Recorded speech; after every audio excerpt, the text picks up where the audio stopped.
Hi, everyone. This is the Room Now podcast. It's April 21, 2023. I'm Jack Cush with Room Now. This week on the podcast, we've got a lot of stuff on crystal-related arthritis, which I find surprising.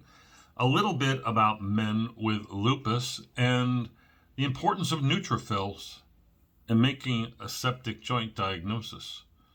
So the first study I want to talk about comes from, it's a Japanese study from the Journal of Atherosclerosis and Thrombosis. It's a community risk for cardiovascular event study. In this particular study, they looked at 3,000 plus patients with gout, compared that to 10,000 people who did not have gout.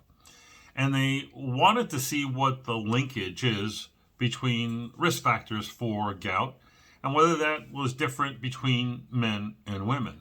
So amongst the 3,188 people with gout, there was 733 males and 355 females. So fairly good balance there, as you might expect, more males than females with gout. And it turns out that the risk of developing gout was significantly augmented by the presence of alcohol use and hypertension. Hypertension raised at about 41%, alcohol, depending on how you define things, between 23 and 41% increase. Interestingly, those risk factors for men were not operative in women. Current alcohol use, not really important, and hypertension less so. Smoking, interestingly to me, was an important risk factor for the development of gout, with a 66% increase in women in the study. I found this kind of interesting. So, and I think we could probably surmise that men with gout and women with gout are going to be different, and maybe it's important to know the gender difference here. A few other studies about gout. One interesting study looked at serial evaluations. I think it was 81 patients. They had good long-term data on 71 patients, and they did clinical assessments. These were gout patients who were followed on urate-lowering therapy, and they did serial assessments of their disease and also ultrasound. In this 12-month study, at least 42% of these 71 gout patients had one or more gout flares, with a median of 2 gout flares in that 1 year time frame. It turns out that if you looked at the ultrasound, a flare of gout was going to be more prevalent in those who had MSU deposits on ultrasound and those who had a higher Doppler power Doppler signal. So if at baseline you did an ultrasound and you found either the crystals or Doppler findings, you were somewhere around 20 to 30% more likely to have flares going forward. You know, I've been trained in ultrasound. I have an ultrasound machine in my clinic. Just don't use it. You know, maybe we have to have a discussion about what it takes to stop, get the machine, goop them up with the gel, clean them off, find what it is that you're going to find and move on. Again, I think if it's a part of an assessment visit or the ultrasound is a billable service part of the visit, I find it hard to incorporate that into my daily practice. But this data would say that a baseline assessment by ultrasound would tell you the people who are more likely. It makes sense. If you've got a total body urate load as evident by ultrasound, you're more likely to flare as you're on urate-lowering therapy. So the most effective drug that is in our arsenal to treat gout that almost nobody uses is what? Pegloticase. It's gigantically effective. I don't think that everyone needs to be on it, but clearly patients with refractory, recurrent, tophaceous gout not getting better with usual urate-lowering therapy. Pegloticase is a tremendous tool, but seldom gets used. And there are a lot of reasons. People are afraid of, infusion reactions, cardiovascular events. And one thing that has come up is whether or not they may have, the renal disease that they have might in fact get worse. This particular study that we put up this week was a sub-analysis of the patients in the MIRROR trial. As you know, that's the most recent trial of methotrexate background use in patients receiving pegloticase, increasing the efficacy, decreasing the side effects and adverse events. But in this study, patients with stage 1, 2, 3, I think, and even 4 CKD had no change in really their GFRs pre-pegloticase and post-pegloticase. So if that's a reason you're not using pegloticase, this study would tell you, don't worry about it. Go ahead and do it. Don't worry. Be happy. Give the pegloticase. A nice study from the Brigham looks at CPPD, a condition we often talk about. And, most of us have knowledge of CPPD, I must say, based on what we've read and what we've been taught, because we don't have a plethora of patients. Well, over a 5-year period at the Brigham, they compiled 47 patients. What was the profile? Equal numbers of women and men. Average age in this cohort, 72 years. And when you look at what was the pattern of disease or type of CPPD that was present, calcium pyrophosphate deposition disease, 2/3 had at least one episode of acute CPPD arthritis. 40% had the chronic form of inflammatory arthritis that looks a little bit like RA, does it not? And 60% had evidence of osteoarthritis in combination with their CPP diagnosis. So all of those forms do exist. And as I would guess, without going into the actual joints and whatnot, it's going to be mostly in hands and mostly in knees. It could be in other places as well. They did compare some of the findings, clinical features, to a cohort of gout patients and found that while gout patients had higher rapid 3 levels, I think the average there was 12 versus the CPPD patients of 8, both of them were elevated with numbers in rapid 3 numbers that are indicative of active disease. But there was a much more significant unmet need as far as treatment availability and the use of treatments in the CPPD population because, in fact, other than nonsteroidals, pain meds, and steroids, what do you have to treat those patients? If you're going to tell me about biologics and DMARDs, there's not a lot of data to support that. So what percentage of patients with lupus are men? A very large NIH-sponsored survey tool that is actually linked to EMR data identified from a supposed million patients in this nationwide survey. They identified over 1,400 SLE patients. What do you think is the number that actually had lupus that were men? Turns out that it was 9% were men. It was roughly, I think, 126 or 28 patients overall. When they compared men and women, men had a higher risk of myocardial infarction. And when it looked at, assessing health, men had a higher problem with medical forms and online things than did women. Sounds like men were kind of like Neanderthals, aren't we, when it comes to this stuff? And then if you feign, like, I can't do this, then usually it's a woman that comes to your rescue and helps you out and fills out the form. Women with lupus were more likely to have fatigue, had higher educational levels, and they almost were statistically significant on higher numbers of lupus nephritis and also antiphospholipid syndrome. When they looked at their access to healthcare and barriers to healthcare, they were really equal between the sexes. So this was a study that I think defined the number of men, some of the unique gender-specific differences between men and women. So immune checkpoint inhibitor therapy we've talked about in the past. I like this report from MedPage Today this week. It looked at what happens when checkpoint inhibitor therapies are used in patients with pre-existing RA and how do they fare. This is a Lancet Rheumatology paper. It was a retrospective analysis, and it looked at a cohort of patients, we don't have the numbers here, that received immune checkpoint inhibitors. Most of it was PD-1 inhibitors. Most of the cancers were lung cancer was number 1. I think melanoma was number 2. And when they looked at some of the outcomes, they compared an RA cohort that received these therapies to a non-RA cohort. And both of them had equal mortality rates. It was a little bit higher in RA, but it was not significant. 69% mortality in RA, 63% in the non-RA population. This was not significant. Turns out that, again, almost significant, but not quite. All immune-related adverse events, IRAEs, were higher in RA than non-RA, 61% versus 49%, but not quite significant.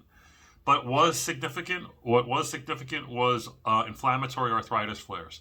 Far more likely in the RA population, 48% is the RA population receiving immune checkpoint inhibitor therapy, versus only 7% in the non-RA population, highly significant.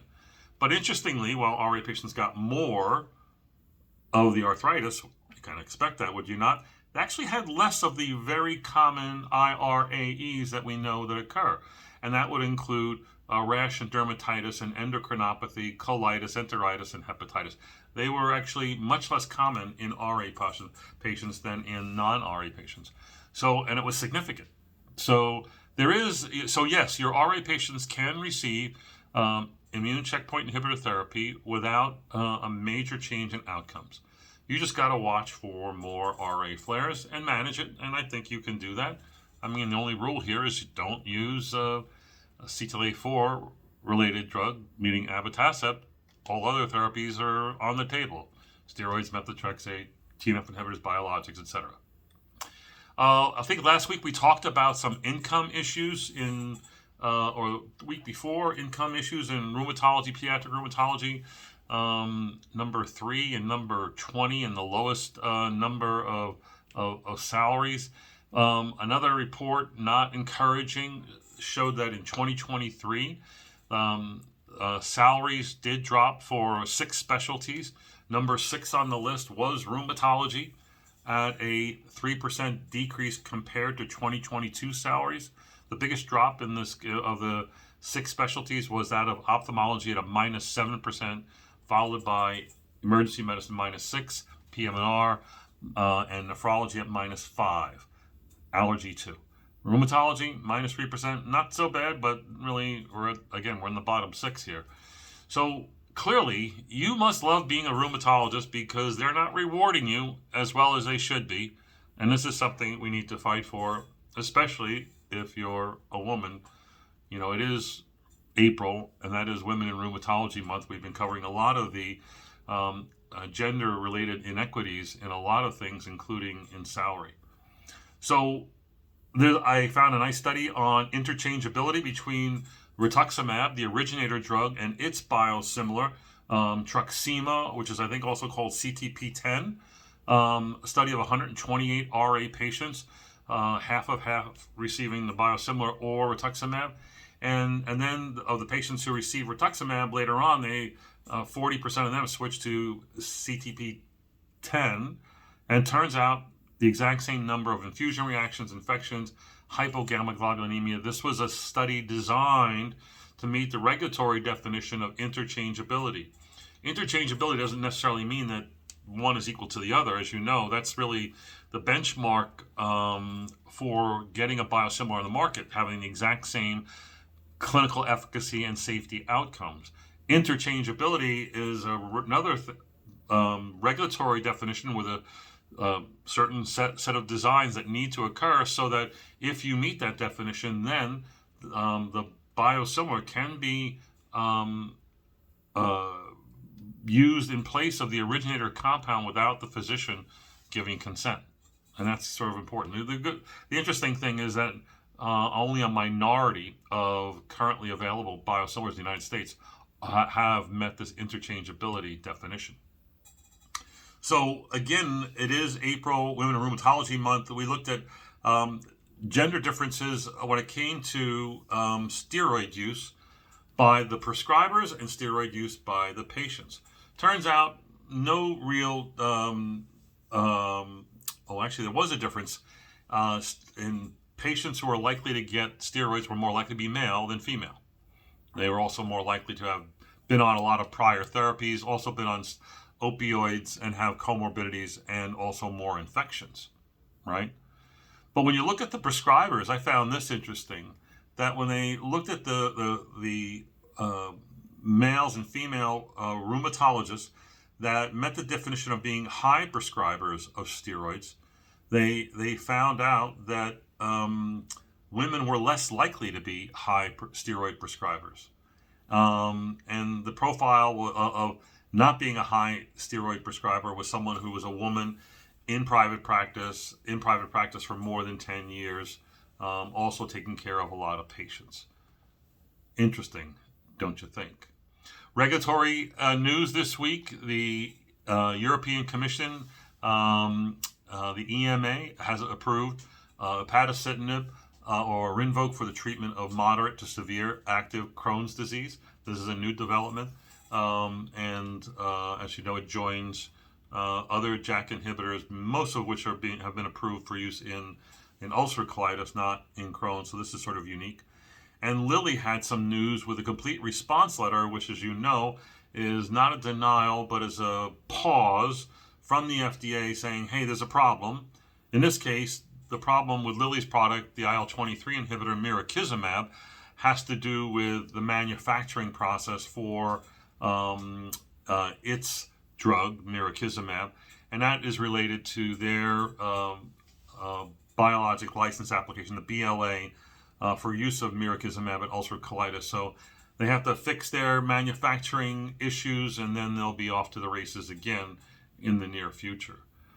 A retrospective study of 147 patients with suspected joint infection. These patients either had a hip replacement or a knee replacement, and their complaints were both acute or chronic. Ultimately, 39 patients were proven to have prosthetic joint infections. And the best predictive variable in that were high numbers of neutrophils. Having higher neutrophil counts, I mean, high white counts are important, but it's the neutrophil percentage in that count that makes the most amount of sense. Now, I don't know about these numbers. In THA, a PMN count of greater than 3,600, and in the knee replacement greater than 2,000 per microliter. Had a sensitivity of over 97%, specificity of almost 94%. But this is akin to literature I looked at a long, long time ago about, where you should be suspecting septic arthritis when you look at synovial fluid. And obviously, in synovial fluid, the higher the white count, the higher the risk of septic arthritis. But the thing that you may not pay attention to is it's the percentage of neutrophils in that white count. So obviously having a high white count above 30,000 would make me worry a lot. But if it's, a PMN count or percentage greater than 85%, or certainly greater than 90%, that strongly speaks to an infectious etiology, more so than inflammatory or crystal or trauma, etc. So anyway, this research related to joint replacements and identifying prosthetic joint infections, again, underscores the importance of identifying the predominance of neutrophils. Lastly, we have a compilation paper from Laura Coates and Alexis Ogden, meta-analysis or a systematic review of 31 publications in psoriatic arthritis, showing that overall women have higher rates of peripheral arthritis, inflammatory arthritis, and by contrast, men more likely to have axial disease. That's not surprising. The women part may be surprising to you, but interestingly, men not only had more axial disease, men were also more likely to have active skin disease as measured by PASI and body surface area scores. So there were other interesting factors here, including that both men and women had the same quality of life measure, the DLQI, but women were more likely to have more pain and fatigue.